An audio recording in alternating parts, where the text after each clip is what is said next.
Hi everyone. कल ही एक patient ना जिसका यूरिन में कैंडिडा ट्रॉपिकैलिस आया हुआ था and he has come with complain of shivering and shivering के साथ में आया था with fever.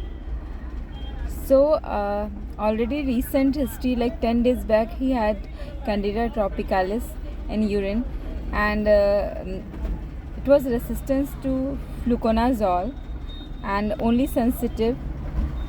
It was sensitive to other drugs like echinocandins, flucytosine and amphotericin B. This patient had also AKI, so it's very difficult to give amphotericin B and flucytosine अकेले तो देना ही नहीं होता है and that is also nephrotoxic and myelosuppressive. तो अब हम क्या दें? इकाइनोकैंडिन्स यूरिन में सक्रीट नहीं होता, सो क्या देना है फिर? तो ये बहुत कॉमन क्वेश्चन है और ये हम बहुत बार ऐसे डिलेमा में पड़ जाते हैं where like what to select if in urine there is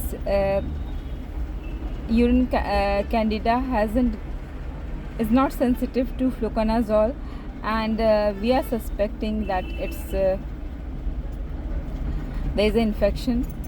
So what to do? So first thing first, we have to make it sure that the cause of sepsis is urinary candida only. Okay, that we have to make it sure. This candida tropicalis, it could be colonizer. So is it a colonizer or true infection? That is the most important, first and most important thing. How you will know whether whether this candida is causing infection or not? We can see whether the patient is symptomatic with systemic and local symptoms are there or not, like having fever, shivering,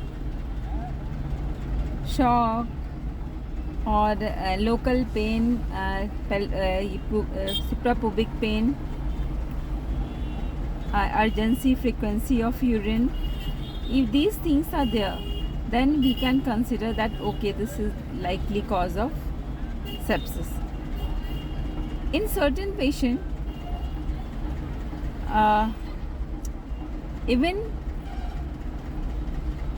there could be absence of these symptoms. These because immunocompromised patient like neutropenic patients or immunocompromised in any way, they may old age on so these patients may not be having these symptoms. So in that case we have to see for ultrasound or CT scan of abdomen and KUB to see that is there any obstruction. Is this urinary, maybe urinary infection? It may not be just urinary infection, it might be ascending infection, or it could be possible that it is called this the fungal, could be fungal bulb which is causing obstruction. In that case we may have to also go for nephrostomy or degestanting so to relieve the obstruction.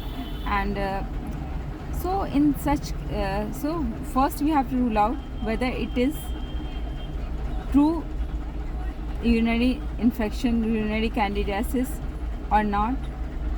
If it is colonizer, no need not to treat. If it is, just change the Folis or remove the Folis if possible, or if the patient is on Folis, and just forget that. But if you are suspecting that no, that cause of this is the cause of infection, then we have to treat it. In that case, if fluconazole is, of course, is the best, it will be a good choice if it is sensitive. But as you we are talking about if the candida is in urine is not sensitive to fluconazole, what to do? So in that case, amphotericin B deoxycholate is the good choice. because it has got good urinary concentration. But what about the patient in AKI? Of course, it will be difficult to give. But if you are thinking that the AKI is due to this fungal infection only, then we have to treat it. If you are thinking that the AKI is causing ascending infection, we have to treat it.